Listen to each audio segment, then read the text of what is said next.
नमस्कार, मैं हूं आपके साथ नीलोफर अंसारी और आप देख रहे हैं परमार्थ आवाज न्यूज। आइए नजर डालते हैं आज की बड़ी खबर पर। शाहजहांपुर से प्रकाशित त्रिसाप्ताहिक समाचार पत्र वैदिक चर्चा का विमोचन उत्तर प्रदेश सरकार में वित्त एवं संसदीय कार्य मंत्री सुरेश कुमार खन्ना द्वारा किया गया। मंत्री सुरेश कुमार खन्ना ने वैदिक चर्चा के संपादक रजत सिंह को शुभकामनाएं दी। कार्यक्रम में अखबार के संरक्षक धर्मेंद्र सिंह द्वारा कैबिनेट मंत्री को चांदी का मुकुट पहनाकर एवं स्मृति चिन्ह भेंट कर स्वागत किया गया।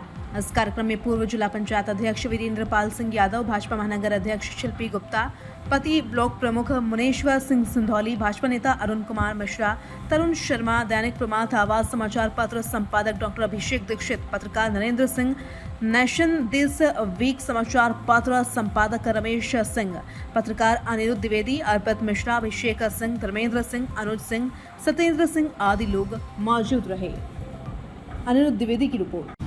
समाचार पत्र निकालना एक बहुत मुश्किल काम है। रिपोर्टर का ही जॉब बहुत टफ होता है और जो आजकल के इस सेंसिटिव युग में जिम्मेदारी बढ़ भी जाती है, लेकिन बहुत बड़े पैमाने पर पत्रकारों की संख्या बढ़ी है, इलेक्ट्रॉनिक मीडिया के रिप्रेजेंटेटिव्स की संख्या बढ़ी है, बहुत से चैनल नए चल रहे हैं। आज अभी 1 घंटा पहले मेरे घर पर एक चैनल वाले आए। हमने कहा क्या नाम है आपका? तो बोले हंगामा नाम है। तो हमने कहा हंगामा? जब तुम खुद ही हंगामा करोगे तो रिपोर्ट क्या करोगे? बोले अब लोगों ने बताया कि ऐसा नाम रखो कि जो लोग एकदम से क्लिक करें। तो हमने कहा तुमने हंगामा रख लिया। हमने कहा हंगामा निवारण होता, हंगामा रोकने का कोई ऐसा सेंस होता है कि वैसा होता तो कम से कम ये तो लगता है कि तुम पॉजिटिव सोचते हो। अब जो खुद ही हंगामा लेके चल रहे हो तो क्या लोग पॉजिटिव करेंगे? 12 लोगों की समझ में कुछ आ रहा था, उनकी बॉडी लैंग्वेज से ऐसा लगता था कि मेरी बात से सहमत है, लेकिन अब वो पता नहीं क्या करेंगे। 12 लोगों ने हमसे 31 तारीख का समय इस बात के लिए मांगा है कि हमें हंगामा चैनल का रॉयल पन्ना में जिन्हें ग्रैंड आर्क में उसका उन्होंने शुभारंभ करने का मन बनाया। ये नाम तो बहुत अच्छा है, वैदिक चर्चा, और इसका प्रिंट भी जितना मैं देख पाया हूँ उतना काफी ठीक ठाक है। पेपर आजकल की जो स्थिति है, अपनी फोटो क्या देखे यार, शीशा देख नहीं पाते तो फोटो दिखा रहे। शीशा देख पाते तो इतनी बुरी हाल चेहरे की नहीं होती। सही बात है। खैर, बहरहाल मैं ये कह रहा था कि बहुत बड़ी जिम्मेदारी का काम है अखबार निकालना, और जो लोग इस पेशे से वाबस्ता हैं उनके लिए नींद तो हराम है, खाना भी हराम है, क्योंकि टाइम बे टाइम कहीं कोई घटना हो गई। वैसी स्थिति तो है नहीं कि आप बैठे बैठे घर से सब चीज़ों की फोटो खींच लो। अब आर्टिफिशियल इंटेलिजेंस आ रहा है कि बैठे बैठे घर में आपकी फोटो बना देंगे और जिससे आपकी घोर दुश्मनी हो उससे गला मिलता हुआ दिखा देंगे। ऐसी स्थिति विधानसभा में भी देखने को मिली है कि जिन लोगों से बातचीत नहीं होती, जो लोग बिल्कुल पीछे बैठते हैं दूर तक, उनसे दिखा देते हैं गले मिल रहे हैं।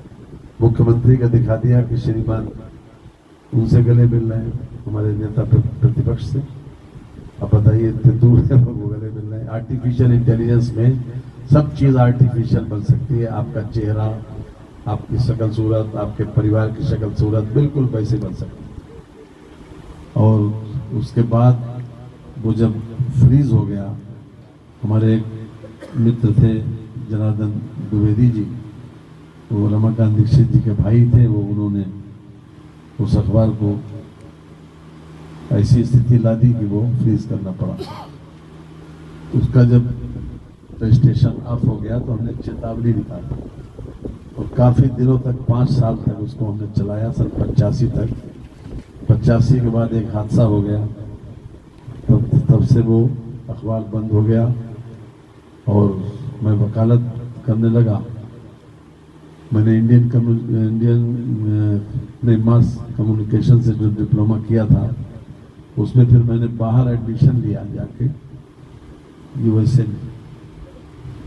ओहायो स्टेट ऑफ यूनिवर्सिटी में उनका कोई एक डिप्लोमा चाहिए, डिप्लोमा किया। उस वक्त चुनाव 85 का हारे थे, 20, 21, 23, 22 अगस्त की बात थी, लेकिन उस वक्त जाने की स्थिति नहीं बन पाई। एक और दुर्घटना हो गई 21 अगस्त सन 85, नहीं जा पाए, नहीं तो पता नहीं फिर इसको रफात में पड़ गया। जो आप लोगों ने सपोर्ट कर दिया तो MLA बन गए और तब से जो है चला आ रहा है विधायक की, जो कुछ भी कर पाते हैं करते हैं। बहरहाल ये हम इनकी शुभकामनाएं देते हैं जिन लोगों ने इस अखबार को निकालने का मन बनाया।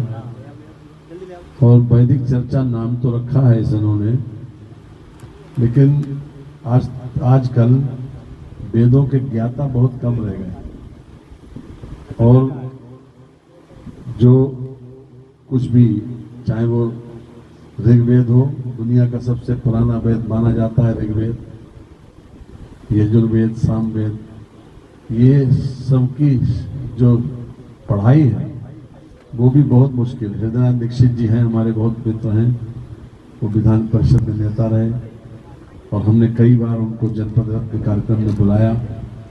तो उन्होंने वेदों के ऊपर बहुत अध्ययन किया और उनका एक कॉलम लगातार किसी न किसी अखबार में, 8 कॉलम अखबारों में वो लिखते हैं, तो उनका 8 उसमें बराबर निकलता है ये। लेकिन बहुत कम लोग ऐसे हैं। अगर वैदिक चर्चा आपने लिखा है तो कम से कम एक कॉलम इसमें वैदिक चर्चा के ऊपर जरूर होना चाहिए और अगर ये होगा तो लोग इसको बाकायदा सीरियसली भी लेंगे। बाकी तो आप कुछ भी छापो, रोजमर्रा की खबर छापो, विचार छापो, वो भी छापो, तो ये अपने आप में एक बहुत वैसी बात है कि अगर जितना ज़्यादा इस पर चिंतन मनन वाली खबर छपे, आजकल के माहौल की खबर छपे और हर तरह से इस बात की कोशिश हो कि हम समय के साथ चलें। अगर समय आगे चल रहा है तो हमारा भी उद्देश्य यही है कि हम इसको साथ साथ लेकर चलें। अगर हम इसको साथ में लेकर चलेंगे तो निश्चित रूप से ये समय के साथ चलने वाली चीज़ है आजकल। और जितने अखबार पॉपुलर हुए उन्होंने लोगों के मनों को जीता है, किसी न किसी रूप में मनों को प्रभावित किया, तभी आदमी पॉपुलर हो पाता अखबार। नहीं तो अब आज अखबार निकलता था बहुत पुराना, वो समय के साथ नहीं चल पाया। बरसों तक 20, 30, 40 बरस तक की जिंदगी को आदमी को 1 मिनट में प्रश्न चिन्ह लगा देता। खाली पूछ ही ले कि जो क्या रोल कर रहे हैं, कुछ भी जा। इसलिए इससे बचने की आवश्यकता है। मैं आज के मौके पर आप सब लोगों को धन्यवाद देता हूं कि आप लोग अपना कीमती समय लेकर यहाँ पर आए और इनको लिए ढेर सारी शुभकामनाएं देता हूं। संपादक और सब सहित सभी रिपोर्टरों को, उनके पूरे परिवार, इनका अखबार तरक्की करे और इनकी बुद्धि सही रहे। धन्यवाद। फिलहाल के लिए इस खबर में इतना ही। देश और दुनिया से जुड़ी हर खबर देखने के लिए हमारे चैनल परमार्थ आवाज को लाइक करें, सब्सक्राइब करें और हम वीडियोस को शेयर करना ना भूलें। नमस्कार।